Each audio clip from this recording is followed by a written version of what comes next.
All right, so the plan here is I'm going to react to the Dystopian Symphony song by Love Bites, with knowing what the inspiration for the song is, and knowing kind of what I guess the thought process in creating the song, working on it. You don't have to take my word for it.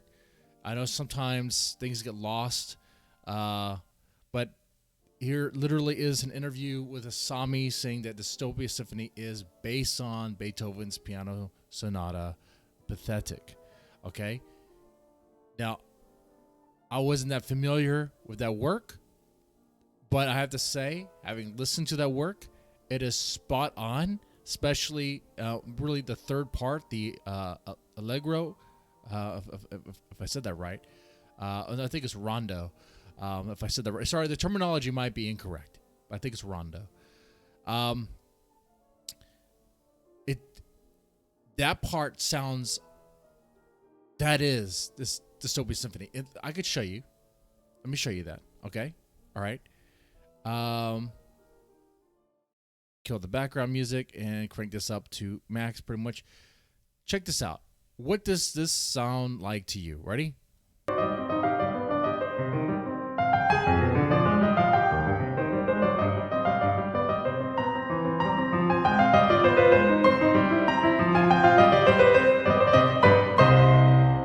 Let's back that up a bit because it's really that phrase there. Yeah, Rondo Allegro.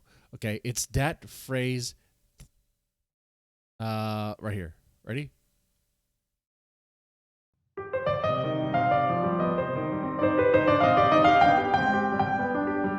Do. That is very important. In fact, all that is important. All of it is important. Especially this third part. Now, I have read that some people thought it was like Moonlight or Beethoven's, I think, 14th Moonlight. Yeah, Moonlight.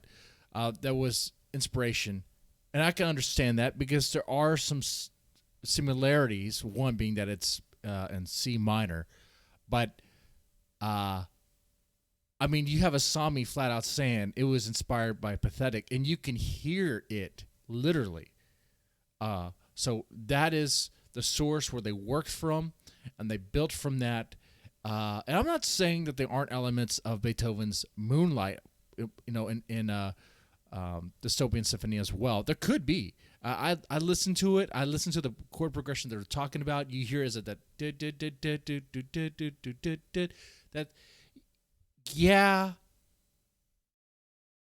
sort of. It's similar. It's similar. Okay. I mean, it's a piece that's inspired by Beethoven.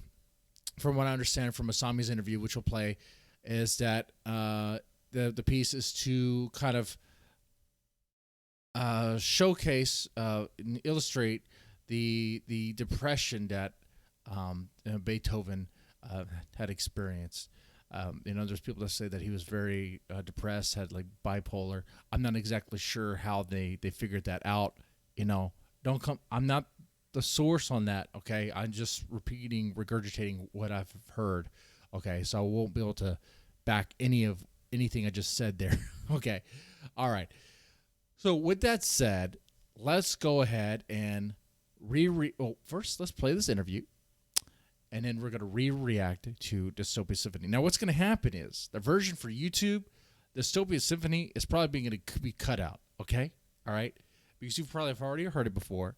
And it's going to be, copyright claimed and all that stuff. So, it's going to be cut out.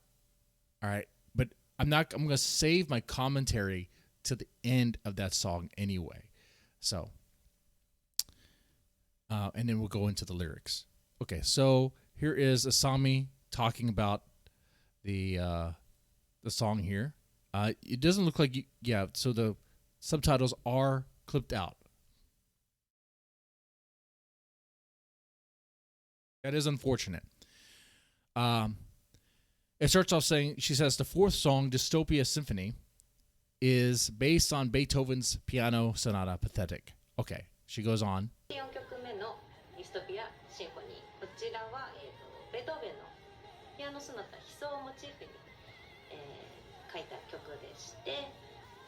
And the lyrics that I made also depict Beethoven's sadness. I think not only does the song's lyrics depict that, but I think the tragic sonorities in Dystopia Symphony really, I mean, it mirrors that of Beethoven's Pathetic. If you listen, especially the solo work, the tones, the shifts, the high pitches that the guitar that Miyako makes, and also Midori make with the guitar really resonate, really remind me of that piece. Anyway, it totally unscripted. I'm doing a lot of the commentary even before the song. Okay, look at that.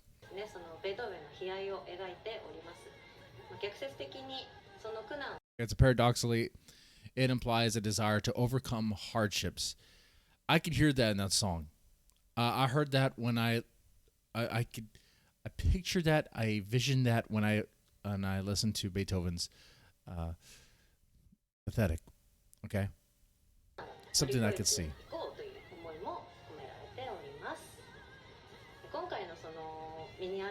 Okay.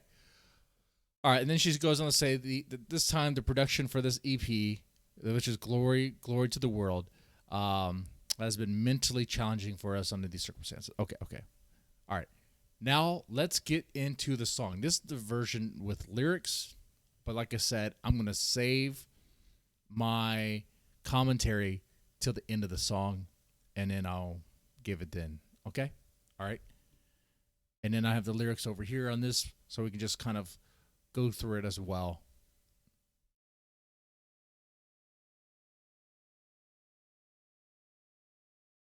All right, let's play it. By Dystopia Symphony, that was wonderful. That was wonderful. Now let's talk about that song in more detail, okay? Like Asami said in that interview, this song is modeled or inspired by, and you can hear it, I'm adding words in my mouth, okay? Inspired by Beethoven's Pathetic, okay? Inspired by that, so much so. You know, the reason why it's named Pathetic, people believe it was Beethoven who named it that way, or named it that. It was somebody else. I forgot who it was. Someone in the comments section may know. I don't believe it was Beethoven himself. I believe it was suggested to him by like a publisher or something. Someone else. Some other party. Because of the contrast in the notes and how... But it is a beautiful song. It's a great song. And just like how this song, Dystopia Symphony, is very beautiful as far its melody goes. It has a really nice structure to it. All right. It's very melodic. It's nice to listen to. It's great. But then at times it does like shift in a way that the piece that inspired it did. Like it has this, like for example in the solo work. It goes from like nice melodic strings of notes to like a high pitch sound, very drastic shift in sonorities going on there. That right there is very much inspired by Beethoven's Pathetic, and it very much, I think, the name Dystopia Symphony really goes for, it. The name suits it.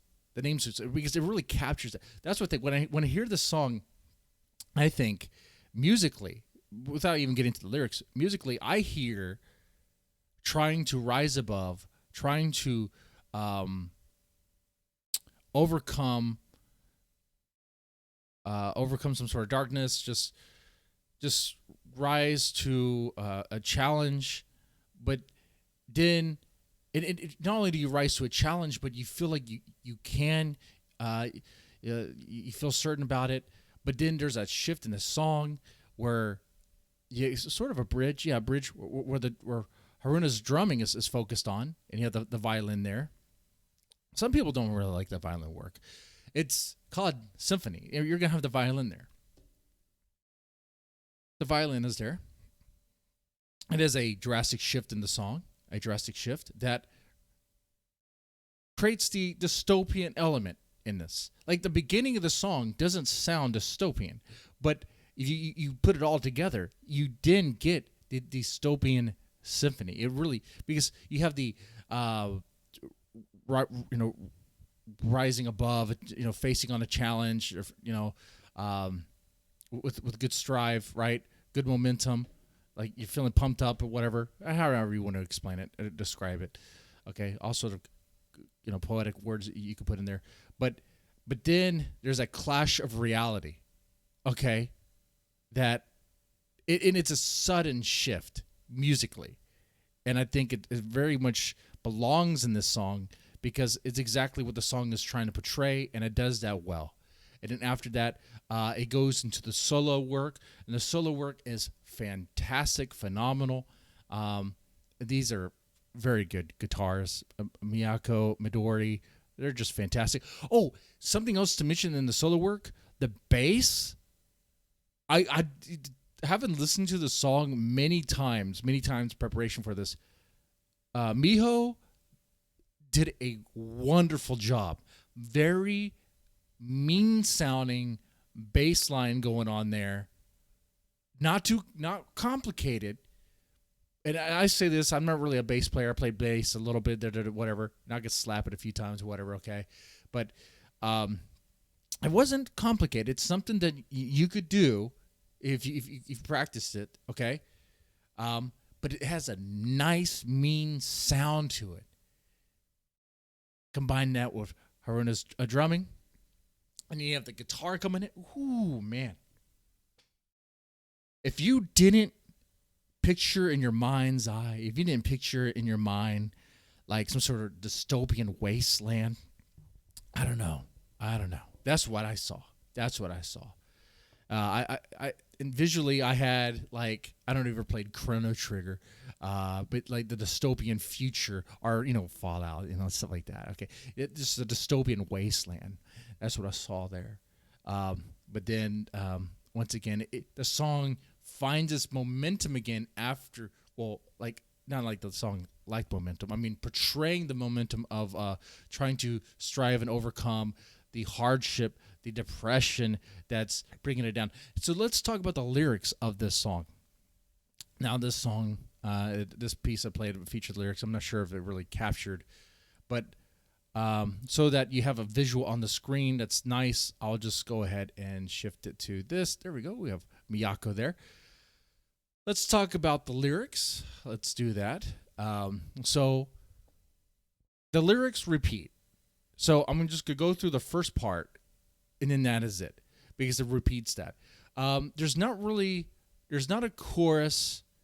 There's not a verse and a chorus. It is one thing. It's, okay, and then it just repeats.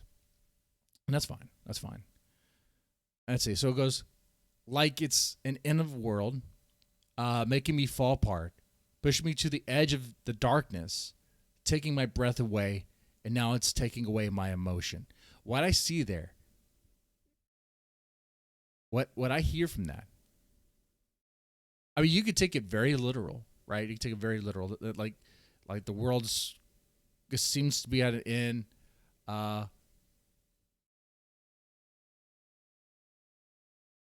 Various sources around you in your environment seem to be, crumbling around you. It doesn't have to be literal. It could be more metaphysical. It could be more like mental. It could be more like, it's just a feeling you feel, like maybe you're kind of just perceiving it that way, perceiving that the world is coming to an end. Your own world's coming to an end. Maybe by an illness that you have, or maybe it's because of the way you perceive yourself. Maybe not just, when I say illness, I was thinking like a physical illness, but maybe a mental illness where, like, because of your own thoughts and the voices in your head and how you feel and stuff, like you feel like your world's coming to an end, your own personal world coming to an end, right? where you are falling apart internally. And that's what it sounds like Asami meant with this, because she wrote these lyrics, right? Going back to the interview, she wrote these lyrics and thinking of the depression that Beethoven probably had felt, right? So that's what I think is going on here. I think it's not like a literal end of the world, but more of the world of oneself, of how one perceives it, just internally, I think. Or could be, or maybe she did mean literal, like in Beethoven's like little circle. Maybe things are going bad around him. I'm not very familiar with Beethoven's personal life. I don't know all the factors and all that stuff, but she might have been. She probably was aware of that. But I mean, it's just these first four lines, pretty relatable. Pretty relatable. Especially the last line, taking my breath away, and now it's taking away my emotion. We could all relate to this. We could all, because I know we all feel it. No matter how positive you are, okay, no matter how positive-minded and optimistic you are, I'm sure you feel it. Where you feel like the weight of the world with all the negativity and garbage dumped on you from all sorts of angles, all sorts of sources. I know you feel this way at times, where you feel like you can't even breathe at times. You just need a break. Not only that, it's so bad that you've even become numb to it. Right? I know you feel that way at times. And then the next phrase. Why was I the one he chose? Chosen. Why was I the one he chosen? Hear me cry when I'm running away from the storm. It's almost right behind me. So we were in that situation at times, right? Let's say it's a personal thing that you can relate to in this. You feel the weight of the world crashing on you. You feel this burden. And you kind of wonder sometimes, why am I in this situation? Why do I have this burden? Why do I have these responsibilities? Why do I have this negative baggage on me? Why me is the question. Why me? And if you're religious, you might ask God. Okay? It depends. You know what? And you can relate to that with all sorts of other religions. What kind of God? Which God, right? Okay? But you know what I mean by that. Hell, sometimes even atheists will say, God, why me? Sometimes it depends. But sometimes people feel that way. I know you you might have felt that way before as well. You kind of wonder, why am I in this situation? It goes on, the shade of moon above, wandering high in sky, following everywhere in a silence, the shower of light melting into the sleeping deep night. That, to me, sounds like kind of like the silver lining of the dark clouds. Instead of that is the light of the moon that's trying to shine, but the light is not strong enough, and it just gets dissolved into it just dissolves or melts into the night sky. That's how we feel at times, right? If you don't. Now, I don't want to belittle anyone's like depression or clinical depression or anything like that, but I will say this, like, I felt this way at times. I'm not sure about you, but like in moments and periods of dealing with very depressing thoughts, where I'm talking about thoughts to where like your sense of worth and purpose is just eroded, where you are, because of your thoughts and how your mind twists and turns everything you think, like you'll like the people you once perceived as friends and family and allies, you didn't somehow warp them. Your brain warps them into thinking they're enemies and whatever. I know it sounds like I'm describing paranoia, but worse than that, it's like you feel like you're worthless. Like maybe the love or the attention they give you, the affection they give you, the praise they give you isn't deserved because you know you're not worth it, right? Because in these situations, you are your own worst enemy at times. It's like the darkness creeping in. The darkness, a storm that's following I think, are those thoughts. I think are those voices. I don't mean like voices like a schizophrenia. You know what I'm talking about, like thoughts. You know, people try to chase those thoughts away, try to drown them away. You know, turn to alcohol, turn to drugs, turn to things. Look for some sort of hope. Next phrase. Lost in maze, it's all I hear now. Echo in my mind from far away. Wish to hold it in my heart to feel the love. Okay. So here I get the sense that there is, in that deep dive of darkness, of depression, there is an inner voice, though very slight, very low, okay? Very muffled, I should say. There is an inner voice that has some hope to it. Can you latch on to Can you latch on to that? Can you hold on to that? Right? You've been there before. You can relate to this. I'm sure you have. I'm sure you've been in a situation where everything seemed like it was lost. Everything was crumbling around you. The world, your own world, was crumbling around you. Maybe you lost your job. Maybe your family's fallen apart. Maybe the ones you love are no longer around you. Maybe because of choices you made. Maybe because of actions out of your control, like death. And you wonder, how these negative voices, these thoughts, they just compound. But somehow, within that storm, you find it. I'm like this. I don't know about you, but like when I'm dealing with those moments, I'm in that situation. Like I can't really turn to anybody for advice, really, because I'm not really going to hear it. I'm going to think it's cliche, whatever. And I have to get away and figure it out for myself. I just have to.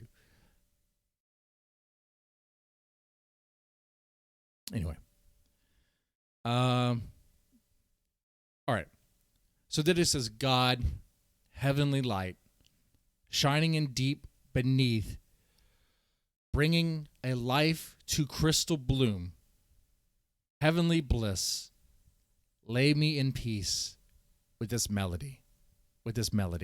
Now, this is the part, once again, let's go back, bring it back to what this song was originally written for, in reference to Beethoven's Depression. Music is his outlet, right? The music is his expression. At the same time, I wonder if he felt that it was also kind of like a burden as well, right? To constantly perform, to constantly compose, to constantly push himself. The training, the practice, over and over again. He wasn't really deaf all the way in the very beginning. He became deaf later on, from what I understand. Anyone who's an expert on that, feel free to elaborate in the comments or in the chat or whatever. But that could also be a factor in this as well. Because you do have that your body is failing, your ears are failing you, your sense of hearing is failing you, and you are a composer. The thing you need the most to be able to hear, is you are losing that ability. Your world is breaking apart. You are breaking apart. But even with that, there is a light that comes in. The God heavenly light. Some people could look at that as being a literal thing. For some people, it could be a literal thing, depending on your situation. Maybe you're religious and that helps you. Okay. Maybe you see that as that. That's fine. I don't have a problem with that. Maybe you see it as metaphorical. That it's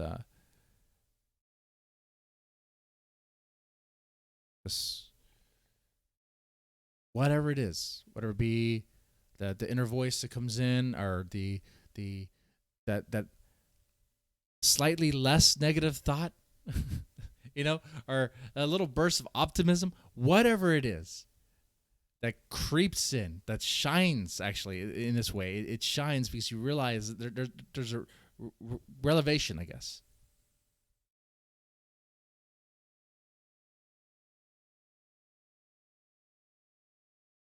And in that moment, you bask in that shine. The shine blooms, crystallizes. There's purpose. There's purpose. You realize the purpose. You realize your purpose. But lay me in peace in this melody. Now that line brings the whole shine the light thing back down to, for me, that line, it's sort of like solace is the word I'm looking for. I believe, yeah. It's like, okay, so the thing you, because relating to Beethoven, relating to Asami, when the way she wrote this, inspired by Beethoven, and thinking of him, the thing that is his life's work, composing. Like, if that is his last song, if that is that song he created, Pathetic, if that was going to be his last song, if that was going to be it for him, then let it be the best. Let it be the most he could give. With his hearing going out, not being able to hear, let it be the best it could possibly be. If he can't play any harder after that, that's okay. But in that one melody, it is everything he has. You know what that's like. Even if you're not a composer or a musician, maybe it's a job that you're in, a career that you're in, or a hobby you have.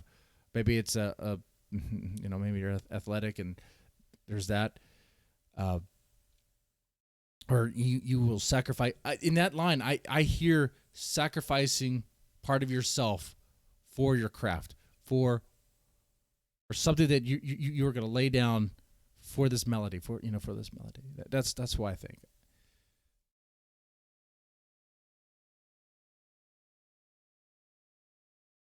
But I'm definitely not, I'm not going to pretend to be some sort of like, I don't know, lyric snob or whatever. It's totally like interpretation, It seems like a lot of this is metaphorical. And I said metaphysical earlier. I meant to say metaphorical. Anyway, I don't think it's literal. But anyway, let me know what you thought about this. And now I think we're gonna play some Castlevania.